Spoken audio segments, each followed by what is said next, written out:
Dobré dopoledne, vítám vás u prvního dílu 4. série CETIN podcastu. CETIN je největší telekomunikační infrastrukturní firma v České republice, která svými službami pokrývá přes 99% české populace. A protože máme mezi našimi kolegy spoustu lidí, kteří věříme, že mají co říct i širší veřejnosti, vznikl tento podcast. Já jsem Adam Zbějčuk a mým dnešním hostem je Bořek Pracný. Ahoj. Ahoj. Dneska si budeme povídat o čem vlastně? Ty jsi senior specialista pro výstavbu sítě a co všechno to zahrnuje a jaký témata dneska můžou posluchači se těšit? Celé to bude o mobilních sítích, to je ta věc, kterou dělám a je to v podstatě kompletní dodání na klíč od nějakého úmyslu nebo změny té sítě až po spuštění té služby. Kdo sleduje sociální sítě CETINu, tak tě mohl už zaznamenat v některých našich příspěvcích, protože jsme si s tebou tam povídali, ať už to bylo o Slávii a našich jako mobilním pokrytí v Edenu, nebo teď na konci roku vyšly pěkný články v médiích a ze Strahovského tunelu, kde si vzal novináře na výpravu, naštěstí jste tam, vypadalo to skoro, že jste se báli, aby tam někdo nezůstal. Tak na tohle určitě dojde, ale než se pustíme tady do těch konkrétních příkladů a historek z terénu, tak jako obvykle bych i tebe poprosil o takový shrnutí toho, ty máš v telekomunikacích za sebou velmi dlouhou historii, co všechno vlastně si dělal a děláš. A tak jaká byla ta tvoje cesta do té dnešní pozice?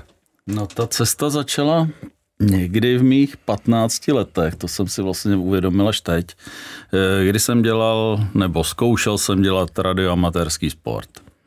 Taková ta klasika s tím telegrafním klíčem, morzovka. No dneska už to pomalu možná jako spoustě lidem se musí vysvětlovat jako dost polopaticky, co to je.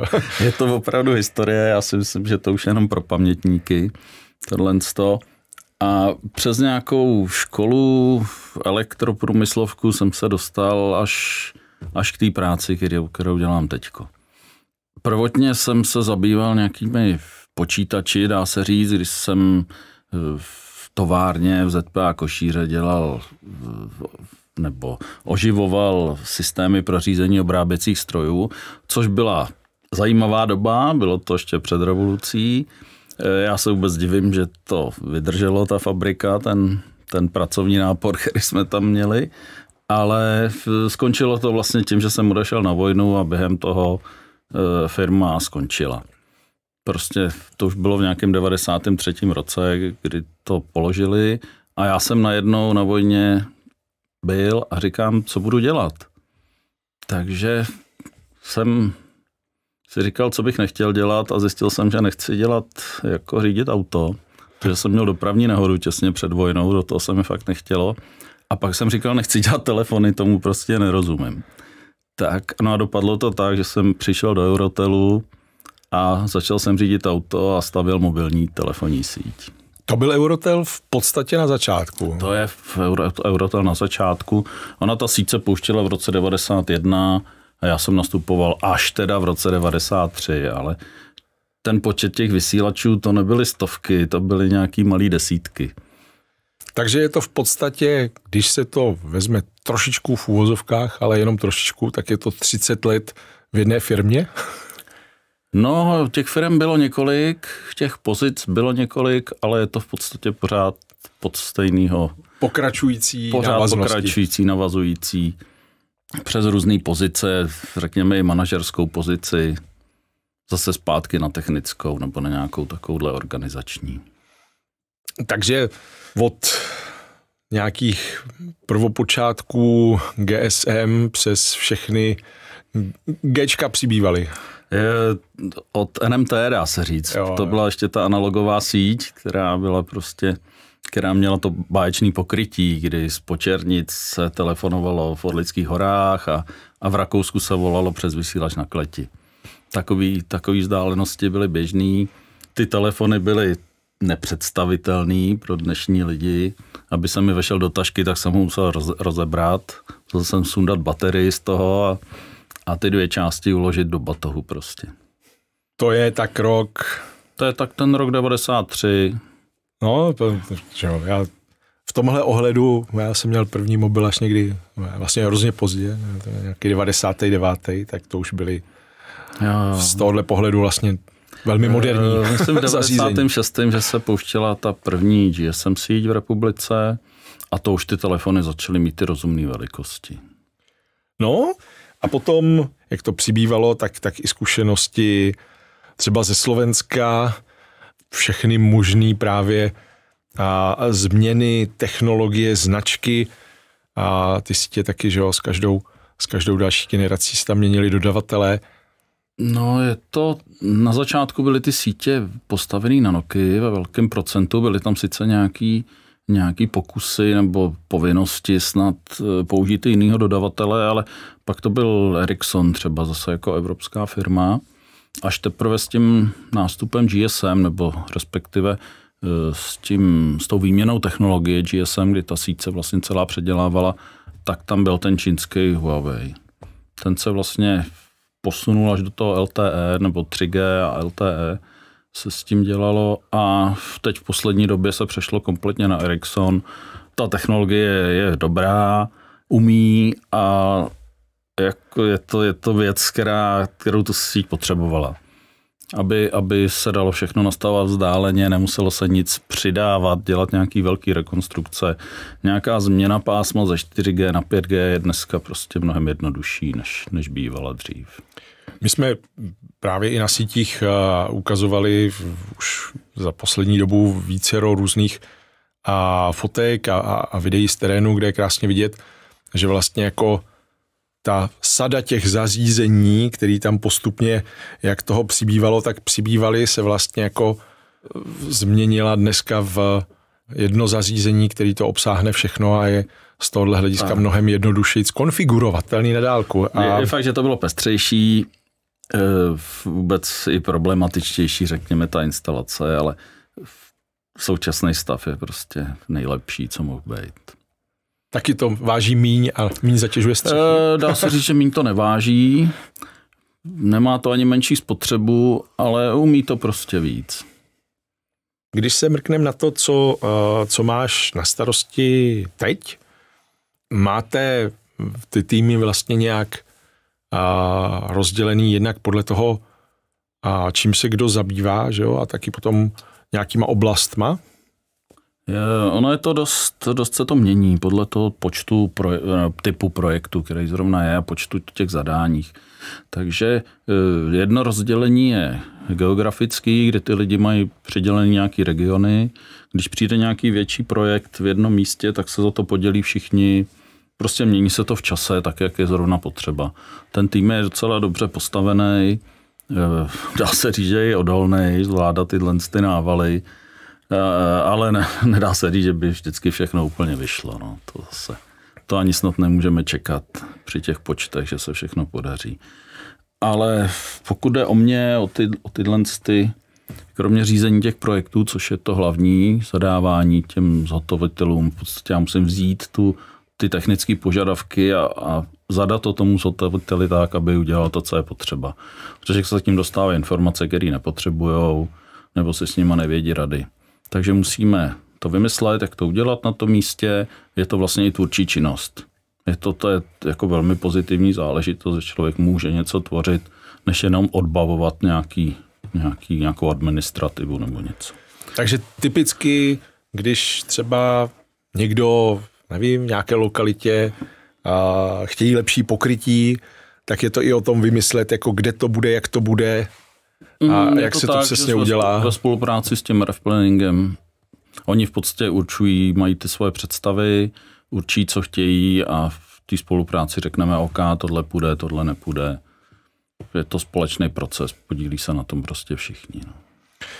Teďka nějaký z těch třeba zajímavých věcí, co jste dělali v poslední době, co tak je a stojí za nějaký vypíchnutí, že to právě bylo nějaký standardní a naopak nestandardní věci? No jasně, jsou standardní věci, řekněme, že jsou jednodušší, jsou prostě účinný, levný a dá se říct, že jako jednoduchý. No a pak jsou samozřejmě ty speciální projekty, kdy to je prostě časově strašně náročný, musí se vymýšlet nestandardní řešení a navíc, když třeba vezmu kostely, umístění anten v kostele je jako hezká věc, je to zajímavý, dobře se to fotí, ale z hlediska toho rádiového je to prostě problém. Ta anténa není v tom volném prostoru a proto si to není prostě úplně nejlepší řešení. Ale co můžeme dělat, když to jinak nejde, že? Když tam není jiná věž než kostel. Když tam není jiná věž a nikdo nám nic nepovolí. Mluvil jsi tady o té Slávii, to byl hodně zajímavý projekt. Já mám se Sláví historii, protože hraju ten volejbal pořád ještě. To jsem udělal takový slib. Hrajem pořád na Antuce, tu 3. třídu a klukům jsem před léty slíbil, že dokud Jarda Jágr bude hrát hokej, tak já s ním budu hrát ten volejbal. Takže Jarda Jágr je prostě borec, no a já tam pořád ještě musím hrát. Takže dodržuju to pravidlo a ta souvislost s tou Sláví, že jsem začínal hrát jako na Slávii, kdy měla Slávie, jako SK Slávie měla volejbalový tým, mužský dokonce 2. Pak jsme se tam nějak rozešli, hrajeme už jinde, ale nicméně hraju pořád. No a zpátky k tomu Edenu, tam je to, dá se říct, přeplachtěný. Ta kapacita je tam obrovská, protože se tam očekává velké množství lidí. A nejde ani snad o to, když se naplní stadion pro fotbal, ale ty koncerty, když jsou tam. Všichni si tam streamujou a rovnou to chtějí někde sdílet, takže ta kapacita je obrovská. Při tom měření po spuštění, když jsme tam byli, jak jsme se dostali přes ten 1 gigabit. Což mobilně bylo v té době, to bylo parádní. Dneska už ta síť to dosahuje, nechci říkat běžně, ale je to hodnota, na kterou se při měření dostaneme. Jasně. A víš třeba, jak moc se to potom opravdu využije, když je tam nějaká, nevím, co tam teďka bylo za nějaký jako velký skupiny? Já nemám úplně přístup k datům o tom provozu, ale mám přístup k datům o spotřebě. Kdy ty zdroje je vidět, jakou mají spotřebu a je vidět, už když je trénink, tak je nárůst spotřeby té BTSky, onech je tam dohromady 8, jo? To není jako úplně běžný site. Ale ten nárůst je o 50% vyšší spotřeba. Jo? A pak, když je zápas, tak je vidět na tom grafu, jak to naroste v těch 8 hodin nebo v 7:30, když se tam lidi chystají a jak skončí zápas, tak to zase spadne dolů. Takže ano, ten provoz tam skutečně je. A bylo to těžký ve smyslu toho, jako jak to poskládat, nebo jak to dát dohromady? Je to složitý. Je to složitější, není to standardní řešení. Takže jednak se musí připravit ta konektivita pro těch 8 míst, musí se ty napájecí zdroje připravit všechny. Teďko ani ta konfigurace toho systému není jednoduchá, je prostě nestandardní, takže ty kluci, kteří to připravujou, tak se na to musí nachystat. No a pak se to slavnostně pustí a točí se o tom video. No. Když se posunem z Edenu do tunelu, tak to je zase jako taky, že jo, nějaký atyp, ale úplně jinýho druhu. A jak to funguje? My jsme dost na sociálních sítích psali o metru a je to jako srovnatelný, jiný, třeba v porovnání s tím projektem metro je specifický v tom, že to byl velký projekt. Podíleli se na tom všichni 3 operátoři, ale to vlastně na těch tunelech nakonec taky. Ale je to víc prezentovaný to metro. Takže jsou tam všechny ty technologie, jak někdo jede metrem, tak si to měří. Ale to technické řešení je v podstatě podobný. V metru jsou vyzařovací kabely, to znamená, dává to smysl tam, aby se ten signál dostal do vagónu, tak ten vyzařovací kabel je na boku tunelu. Aby to těma oknama prošlo do toho. Zkoušel jsi někdy volat v metru? Mně je to jako upřímně jako blbý, takže já spíš jako jsem v metru na datech. Já už jsem starší, já už neslyším, když mi někdo v metru volá, ale na těch datech tam jsou všichni. Všichni koukají, dneska jsem jel tady na Jiřák a všichni do toho koukají. Byla tam jedna taková stará paní z holí a taky si sedla a vyndala mobil a do něčeho ťukala. Takže je to potřeba, co si budeme povídat. ale to řešení je pomocí toho vyzařovacího kabelu. Ty tunely byly taky dřív vyzařovacím kabelem, konkrétně ten Strahov, ale už se to ustoupilo, je lepší řešení s anténama. Kdy pod stropem toho tunelu jsou antény, je to daný tím, že je tam víc prostoru kolem těch aut. Takže ten signál se tam dokáže šířit. A přechází se na antény, je tam víc těch vyzařovacích míst, i jako uvnitř těch tunelů. Teď se přechází na to, že se to bude dělat ve větší konfiguraci, už jako 2x2. To znamená, že budou ty rádiové cesty do toho mobilu budou 2. Už nebude 1, ale budou 2. To znamená, že tam budou antény, které mají víc těch vyzařovacích prvků a cílem je zlepšit tu kvalitu toho signálu a vlastně zvýšit tu rychlost v těch tunelech. Ne těch aut, ale těch dat teda. Jasně.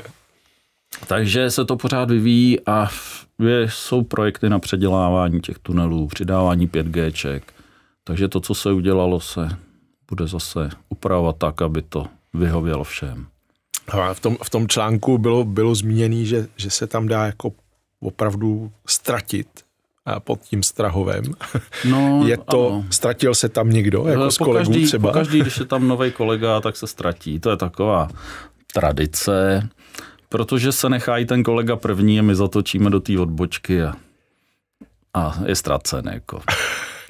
A tam já jsem viděl ty fotky, jak jsou tam ty jako starý drátový telefony, protože signál je v tunelu. V tunelu je, no. Ale jinak tam signál samozřejmě není. No skutečně to pod tou zemí nefunguje. A jako není tam nic, zhola nic. Jako. Tam jsou prostě ty pevné linky, ty dráty tam pořád fungujou. Dovolá se člověk na velín, kdyby byl nějaký problém nebo třeba něco koordinovat, tak. Vypadalo to hodně oldschoolově, takový ty starý. Jo, to jsou prostě nějaký 80. léta. Jsou tam stejný použitý věci jako v metru. Metro se taky stavilo už dlouho, že to je, co se stavilo to centrum. A tam jsou stejný vybavení, stejný dveře, dá se říct, stejný ty uzávěry. Je to prostě velmi podobný, no. My se ani nedostaneme do všech těch prostor, které tam jsou, to jedině s těma lidma místníma, takže tam jsou nějaký ty hygienické prostory, to zázemí pro tu ochrannou funkci toho systému, což ochranná funkce jsou ty prostory pro to schování těch lidí, ty kryty, dá se říct. Do jaký míry je to funkční, těžko říct, žijeme celkem v bezpečné době, tady máme se fajn, tak snad to nebude nikdy potřeba. Když ještě vezmu jednu takovou jako speciální věc, která jako asi má jiný nároky, než co je běžný, tak ještě si zmiňoval letiště. A tak jaký jsou zase specifika na Ruzyni? Co to obnáší? To je srdeční záležitost. Jako. Já, když jsem byl ještě na vojně, tak jsem nějaký čestný stráže nebo něco. Chodili jsme na letiště vítat ty státní návštěvy. Bylo to fajn, furt jsme byli na letišti. No a pak jsem se tam vrátil jako takhle do práce a v podstatě jsme připravovali pro letiště Praha to pokrytí, protože to byl zákazník té firmy, v které jsem dělal zrovna. A takže jsme postupně rozvíjeli ty vysílače tam, ale je to jako složitý tam. Jsou tam pravidla bezpečnostní, už jenom se dostat do těch prostor, procházet těma prohlídkama, povolení si získat všechny, nějaký atesty nebo zkoušky musí být od těch organizací tam. Je to nadlouho, ale byla to zajímavá práce. Zase to byly nestandardní věci. A to znamená prostě jako, pochopitelně že chápu, že na letišti je důležitý signál, samozřejmě hodně potřeba, je tam hodně lidí na relativně malém místě. Jsou to dvojí prostory, jednak pro ty zákazníky, což bylo většinou to indoorový pokrytí, takový to standardní, co se dělá v obchodních centrech, tak to je i na letišti pro ty zákazníky a pak je tam samozřejmě pokrytí pro ty zaměstnance, protože oni to používají v práci pro nějaký svoje systémy, dá se říct, nejen pro volání, pro data, takže se pokrývaly oblasti nebo místa, které se normálně nedělaly. Takže jsou i vysílače na ploše, jsou vysílače v podzemí v nějakých kolektorech, ty administrativní budovy, to je jasný. Pak jsou tam nějaký skladový prostory, cargo a takový, takže v podstatě se dá říct, že tam nebylo i žádný řešení standardní. Standardní řešení, když už jsem u toho. No. Já jsem se tady zmínil o těch kostelech, ale standardní nejlepší řešení je ta anténa v tom volném prostoru. A je to prostě problém. Ty kapacitní sajty budovat někde v centrech měst nebo v něčem. Ty povolení těch památkářů, ty představy těch majitelů, kde ty antény budou umístěny. Je to prostě problém, je to složitý. To umístění vůbec těch antén tak, aby splnili ten požadavek na to pokrytí. Lidi pak se diví, že vlastně všichni by chtěli signál, ale nikdo nechce k sobě anténu. Ale diví se, že to nefunguje. Jo? Že jsou chvíle, kdy prostě je smog, kdy se to špatně šíří, jo? Kdy se mění to pokrytí. Já vždycky říkám, že i když jsem z té mobilní divize, dá se říct, tak říkám, kde je kabel, tam je to prostě zlatý, tam to funguje pořád. Ta mobilní síť je super, je to pokrytí nádherný, ale není to prostě stabilní tak jako kabel.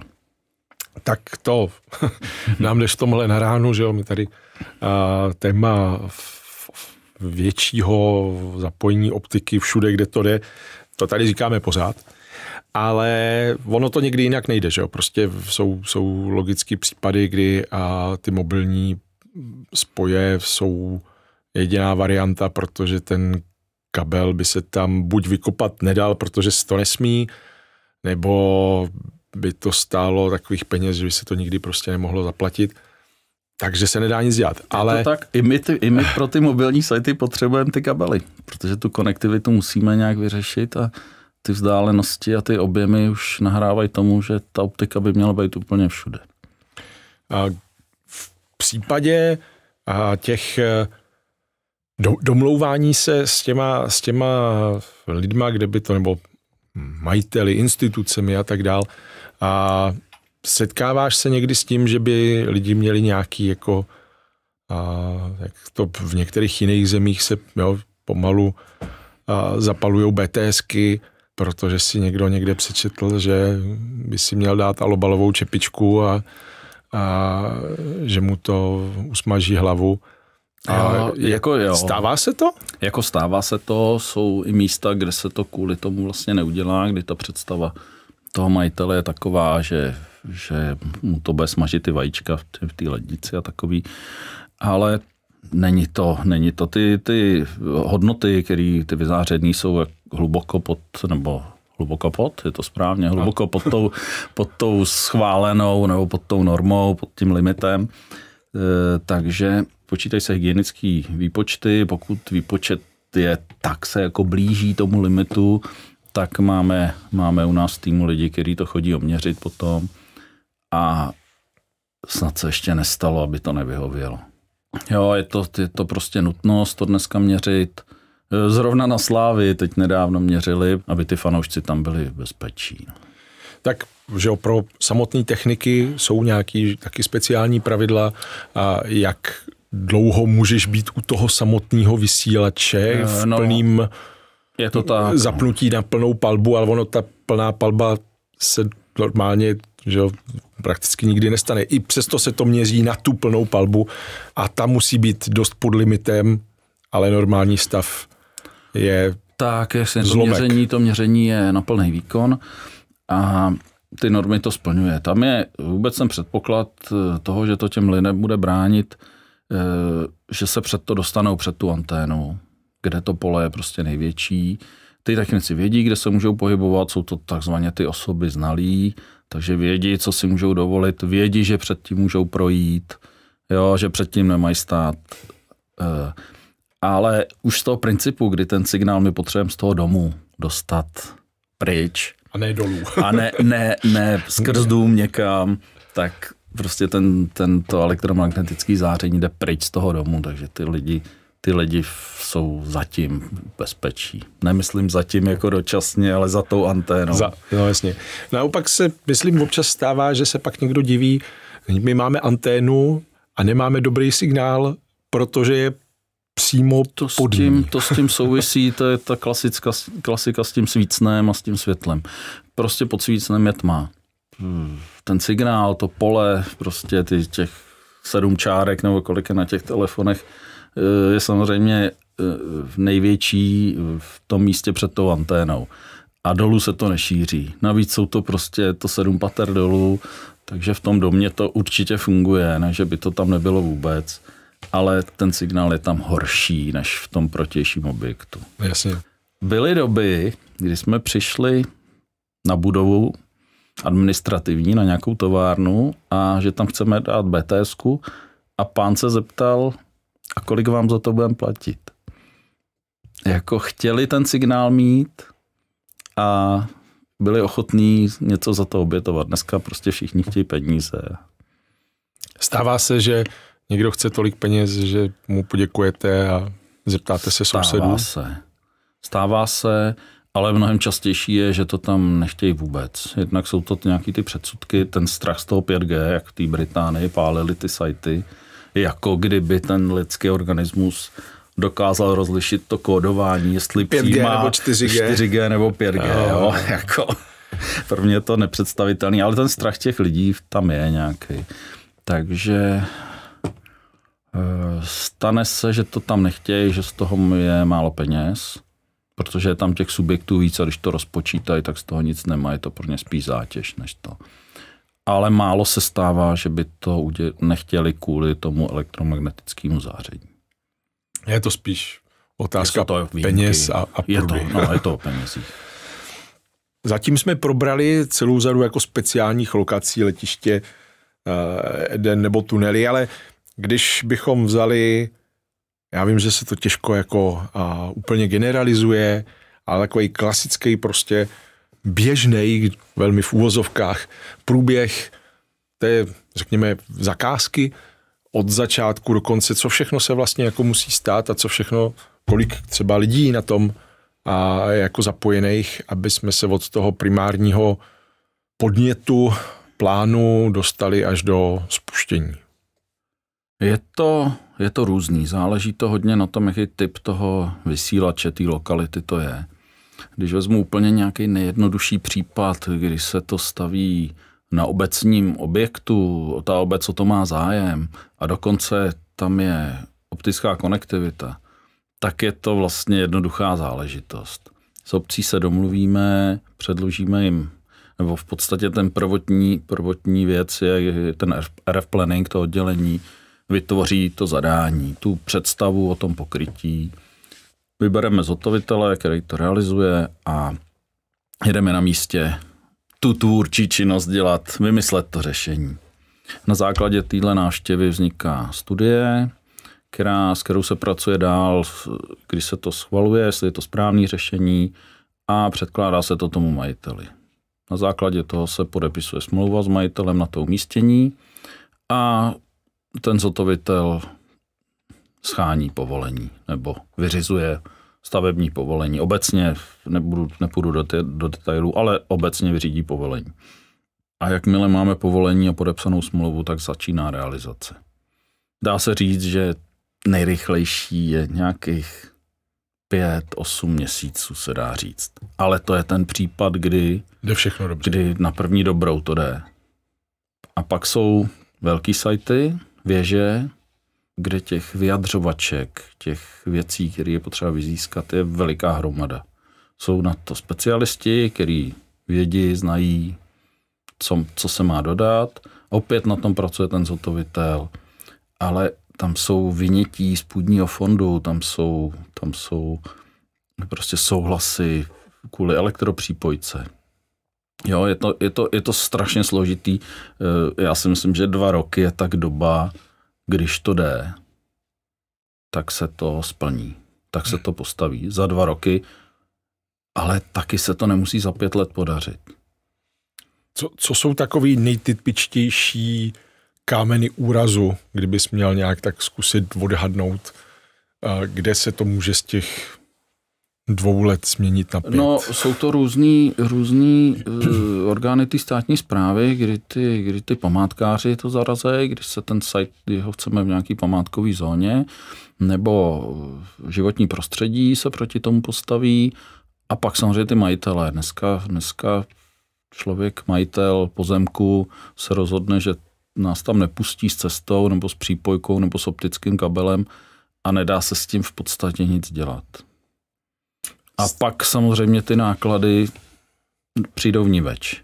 Jasně. Protože se s tím nedá se to obejít. Ty pozemky jsou vtipně rozdělený na dlouhý úzký pruhy, že jo, ty pole. Takže těch majitelů je potřeba projednat 8, 15. A když se někdo rozhodne, jak je to prostě problematický. A obecně ta stavba těch věží je složitá.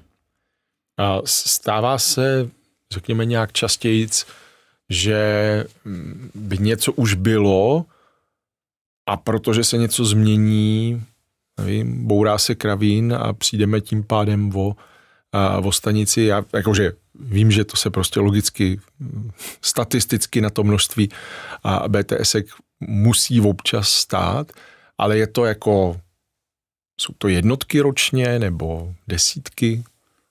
Já si myslím, že to může být klidně i desítky ročně. Já samozřejmě se nedostanu ke všemu, protože mám nějakou tu svoji oblast. Vím, že když ten majitel, když se bourá dům, tak se to musí přesunout. Když se majitel rozhodne, že už to tam nechce, že si bude dělat půdní ve stavbu místo toho vysílače, že to potřebuje víc, tak vím, že se to přesouvá, dostane se to ke mně. Ale já mám nějaký jednotky, dá se říct, za ten rok. Těch lidí je asi 16, který to dělá, takže jich je 100 za rok. Takovou tak zhruba bych to viděl. A co pak s tím, když to takhle dlouho trvá, ale většinou, že ty lidi to neřeknou úplně nejspíš jako 2 roky dopředu. Řeknou to dlouho dopředu, pak se zakládají 2 projekty, jeden na likvidaci toho sajtu a jeden na výstavbu toho novýho. No a občas se stane, že ta likvidace už je potřeba udělat a ten nový ještě nestojí. Takže máme ty mobilní buňky, takový ty kontejnery na těch kolečkách, nebo dneska už mobilní věže, který se postaví někde na poli a ten site se dočasně nahradí takovýmhle řešením. No. Jsou i sajty, které nemají elektropřípojku, takže tam běží nějaký diesel po nějakou krátkou dobu a provozuje se to na tu naftu. No. Holt, všichni chtějí signál, ale ne vždycky. Jo, ta představa o tom, že to pokrytí je stabilní a všude je prostě báječná, ale to splnění, Samo se to neudělá. Samo se to neudělá a to jsme na tom ještě relativně dobře. Když to srovnám nejen tady s Čechama, ale i s Evropou, že najezdí do Německa vlakem a v Německu ve vlaku prostě nefunguje. Nemůže si vzít notebook a pracovat tam, protože ty výpadky jsou tam prostě obrovský. Když pojedete Německem po dálnici, tak vám tam naskočí jeden operátor a když přijedete za Mnichov, pojedete do Rakouska, tak se vám ty operátoři tam vymění všichni. Protože to pokrytí tam zmizí a ten telefon si najde dalšího, že protože někdo jiný tam pokrytí má. Na trochu optimističtější notu doufám, když bys měl říct, protože se taky často o tom bavíme, jaký vlastně jako lidi zatím různě stojí a týmy, tak bych to vzal tímhle směrem. Kolik vás vlastně takhle je, nebo jak ty týmy v té vaší sekci fungujou a jaký lidi třeba, kdyby někoho to zajímalo, že by si chtěl takovouhle práci vyzkoušet, tak jaký je to profil člověka, kdo se vám tak hodí? No, když vezmu ty týmy, tak my jsme to měli rozdělený vlastně na Čechy a na Moravu do nedávna. Dávalo to smysl, bylo to geograficky, všichni dělali všechno. Teď je nějaká změna, máme to rozdělený podle typu těch projektů, dá se říct. Máme menší počet těch typů těch projektů. Na jednu stranu je to dobrý, na druhou stranu je to víc nárazový za mě. Oddělení, s kterýma, nebo skupiny, s kterýma spolupracujeme, už jsem zmiňoval RF Planning, to je jedna věc, druhá je konektivita, to je mikrovlnný plánování nebo obecně network planning. Ty určují to připojení té BTSky. Zadávají to. A u nás je vlastně skupina administrativní podpora, což je teda k nezaplacení, pokud musím říct za mě, to je jakoby, pro nás je to administrativní úleva. Ten nárůst je tak velký, my jsme už od té techniky pokročili k tomu organizování, k té koordinaci a ten nárůst toho je tak velký, že jako, já si to vůbec nedovedu představit, kdybych měl všechny ty administrativní věci dělat těm sajtům. Tak jako to bych se musel rozstřelit na 2. To jsou ty skupiny. A pokud je o lidi, který by se hodili do týmu, tak my kromě toho, že všichni máme ty projekty, řídíme je, tak máme k tomu nějakou další činnost.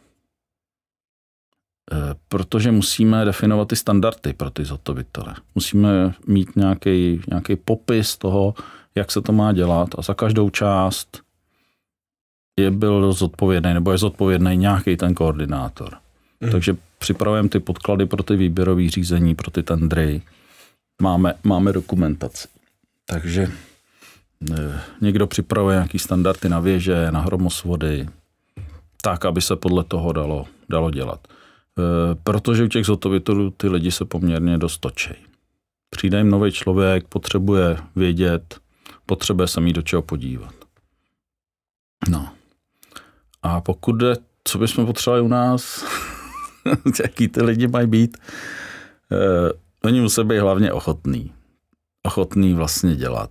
Vydržet tu zátěž, není to úplně jednoduchý. Ty znalosti mají všichni nějaký, musí se naučit ten systém, který je. Je jiný u T-Mobileu, je jiný u Vodafonu, je jiný u nás. Takže i když přijde někdo prostě od konkurence, dá se říct, tak se musí naučit v těch systémech pracovat. Máme výhodu. Technicky třeba vzděláním je to jako plus nutnost, jako nějaký obor, nebo je to relativně jakože u nás ty obory jsou vlastně 2, dá se říct, to elektro a stavební. Mm-hmm. Protože se dělají ty velké stavby, dá se říct, dneska už se nestaví domky, dřív jsme stavili velké domky, protože tam byly ty kontroléry, ty BSCčka. Ty byly distribuovaný, takže bylo nějaký desítky těch domků, dneska už ty domky jsou prázdný, relativně jsou tam 2 stojany místo 20 třeba.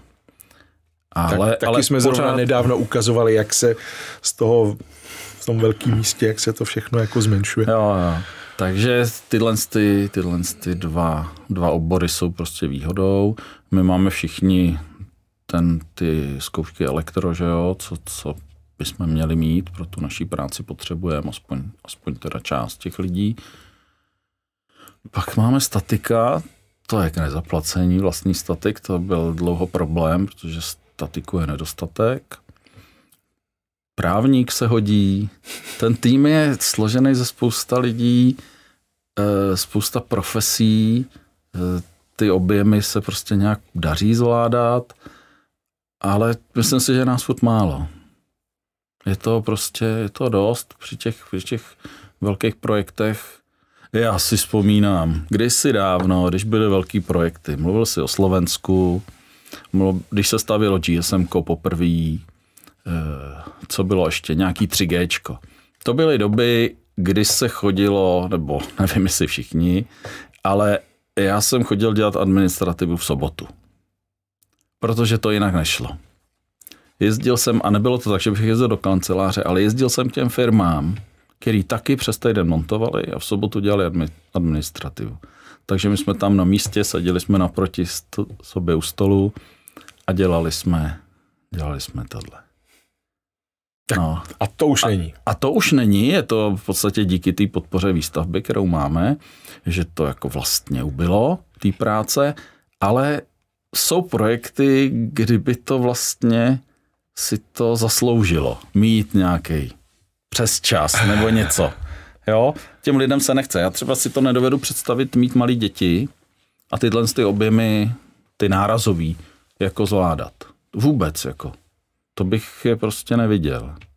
Takže bych chodil domů prostě za tmy, no tak dneska teďko v zimě, to je jasný, ale je to nárazový, je to hodně. Tak aspoň, kdo to bude poslouchat a bude přemýšlet, jestli si to chce vyzkoušet, jako pokud má někdo zájem. Čeho jde. No, jasně. Jinak je to zajímavá práce, je to relativně tvůrčí, což někomu může pomoct při tom výběru. Není to špatný. To vybavenost těch lidí je dobrá, není to fyzicky náročný, i když jako to lezení po těch věžích. Tam taky je.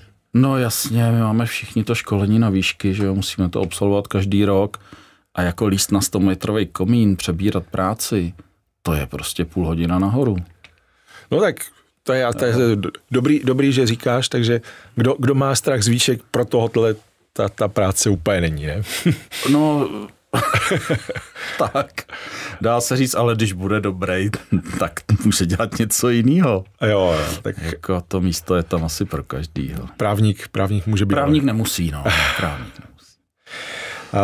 Kdo by se tady, koho by tohle zajímalo, tak jako téměř v každém dílu platí, když se podíváte na cetin.cz/kariéra, link najdete i pod podcastem v popisku, tak tam najdete spoustu různých zajímavých pozic na různých odděleních, tak kdyby tam bylo něco, třeba ne dneska, ale i do budoucna, od vás, pod čím to tak ten člověk najde, jak se to bude jmenovat? No, bude se to jmenovat výstavba mobilní sítě, nebo obecně výstavba sítě. Jsou tam ty pozice, jsou i pro ten, řekněme, fixní část. A občas se tam něco objeví. Takže kdo by chtěl se podívat, tak ať se podívá. Za mě doporučuji. a s Boskem se třeba potká. Děkuju moc.